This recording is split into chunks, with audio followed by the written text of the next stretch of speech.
Tēnā koutou katoa, ngā mihi nui kia koutou. Today I'm going to be discussing this coming Sunday's lection from St. Matthew's Gospel. It comes from the Sermon on the Mount, chapter 5, and verses 21 to 37. This follows on from where Jesus has talked about not abolishing the law, but has also given this challenge to those who want to follow him, that their righteousness is going to have to actually be greater than that of the teachers of the religious law and the Pharisees. Now, in what comes next, Matthew is helping us to see Jesus as a picture of a new and better Moses. He's a retelling of the story of Israel in the particular story of Moses. Moses, of course, is well known for having gone up Mount Sinai, received God's law, and passed it on to God's people. Here, Jesus is doing the same thing. Up the mountain, the Sermon on the Mount, and he's passing on God's law for God's people. Now, I want to talk about two things this morning.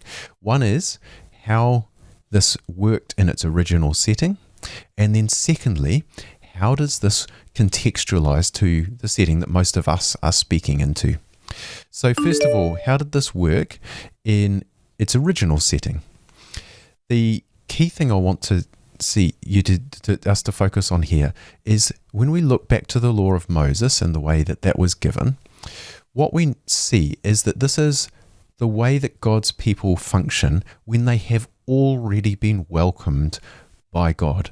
At the start of Deuteronomy, God speaks to Israel and says to them, I didn't choose you because you are great or wonderful. Instead, you are the least of peoples, and I chose you to show the way in which I function by grace. In other words, this offering of a welcome to God's people, Israel, comes first, and then after that, in a way, comes the way God's family is going to function, the rules for family life.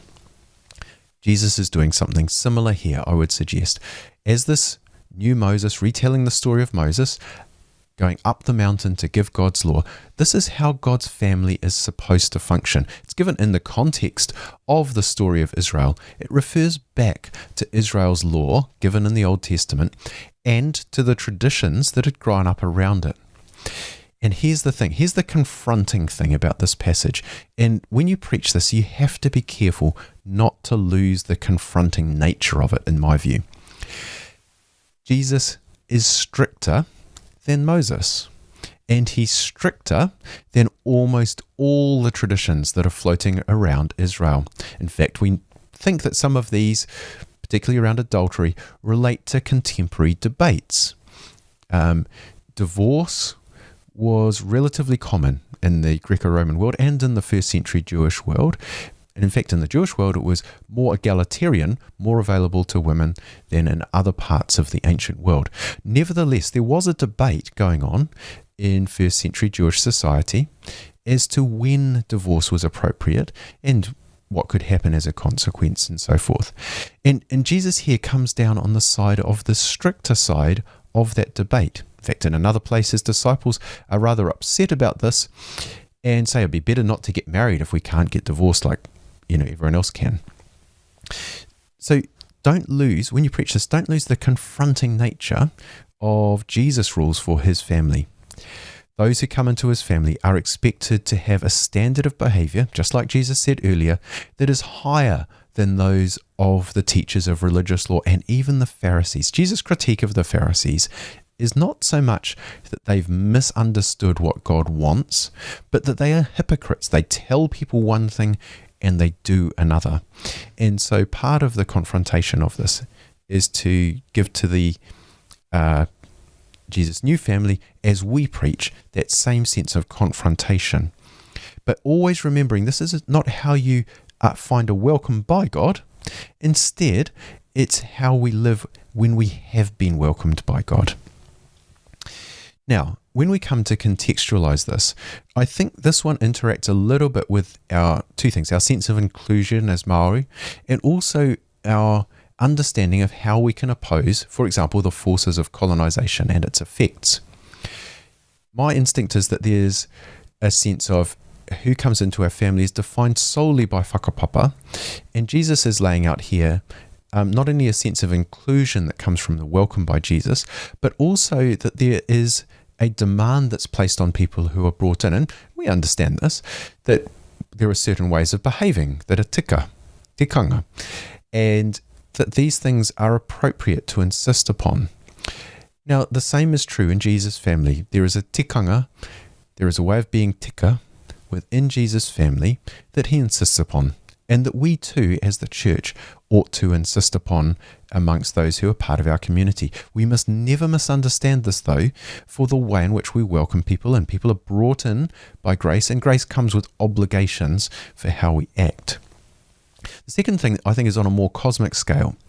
The Pharisees and other people of influence in Jesus' time often were devoted to two things, to ending Roman imperial domination, and as part of that, to seeing a purity of the way of life for God's people, Israel. And I think for many of us in tikanga Māori, in the Māori church, and more widely, we want to see an end to colonization and its effects, the results of imperial domination by the British Crown and so forth. And what Jesus is emphasizing here is that in our right desire to seek structural justice brought about, we must never forget the deep importance to God of personal holiness of the very highest standard. In other words, we can't let things slip in our own lives simply because we are rightly devoted to seeing justice brought about. The way that God's people are formed together in holiness is essential to our achieving those goals of redemption, restoration, and healing in the world. So if as Māori we want to see colonization overcome and its effects, we have to commit ourselves afresh to living in the way that Jesus instructs his family to live. Not because that's how we're welcomed, but because that is how we are meant to function as a community. We're to be marked out by these things. Now, if that's all you say to people when you preach this, you're going to leave them with a sense of burden. And I want to encourage you instead to see Matthew's presentation of Jesus' Sermon on the Mount within the context of the whole of the Jesus story in Matthew. And this story is one where Jesus' own disciples, the crowds, and then his closest friends, none of them are able to attain to this standard completely. And yet Jesus' welcome to them remains and calls them back through his death and resurrection, pays the penalty that results from not keeping to these standards. And in his resurrection demonstrates the power to bring new life to those who are, in a sense, dead, dying, wounded by the power of sin. So when we hold this passage out, we want to point people in the end towards the cross. And of course, our services give a great way of doing that because we're then going to move on to communion. So I want to encourage you as you finish a sermon on this, that you're going to point people towards the cross, which both deals with the effects of ongoing sin and misbehavior, not meeting the standard Jesus sets, but also towards the resurrection. And it's in the resurrection that we see God's power to bring dead people back to life. And that includes us as followers of Jesus Christ. Now, if we recognize ourselves in this, there must be something in there. I'm guessing that every single person you preach to has at least on one occasion been angry when they ought not to have done, or expressed it in a way that's inappropriate.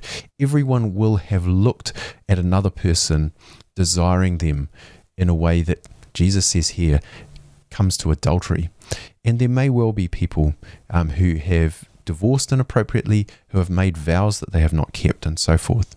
Now, we want to deal with them gently. Remember that as you preach this, some of these things are going to hit home very deeply to particular people. So as a consequence, it's deeply, deeply important that you keep this in every respect surrounded by grace. The offer of welcome comes first. This is God's way of instructing his family to live. But there's also a continual offer of welcome back that's found at Jesus' table. So in Jesus' death and his resurrection, we offer back to people the sense in which their debts for not keeping this continue to be paid. And also we offer people the power of resurrection life, the hope of transformation. That yes, I was angry in the week that went by, but this week I can reach out to Jesus and he will by his Spirit strengthen me to live differently in the week that comes ahead. In other words, to continually offer people the hope of transformation. So we're locating the story in the way that we contextualize it. And there will be lots of ways you can do that within the Maori world.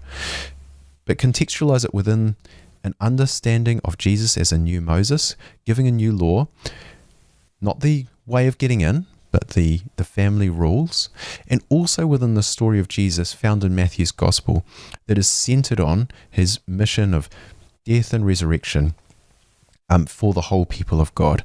And so as long as we surround it with those, as Matthew does, of course, then we'll be faithful to the text of Matthew's Gospel. Now, there's quite a few different rules there. I'm suggesting that you perhaps deal with those as a block in your sermon rather than go too deep into each one, but it's probably important to touch on each of them just to make sure people understand the degree of Jesus' demands here. This is a demand for a transformation of inner life as well as outward action, but of course it's one that comes within the wider story of Jesus with the power to be transformed so that our inner lives are transformed, even not just our outward appearance. This is the opposite of the Pharisees. The Pharisees said one thing and did another. Jesus is saying his people are going to be marked by those who speak, act, and even think in a consistent way. There's going to be a wholeness of person, a renewal of all of our being here. That means that then, when this people marked out in this holy way of life act together, they're going to be acting to bring about the transformation of the world that Jesus' own contemporaries, especially the Pharisees, so longed for, but so failed to achieve. Kia ora tātou.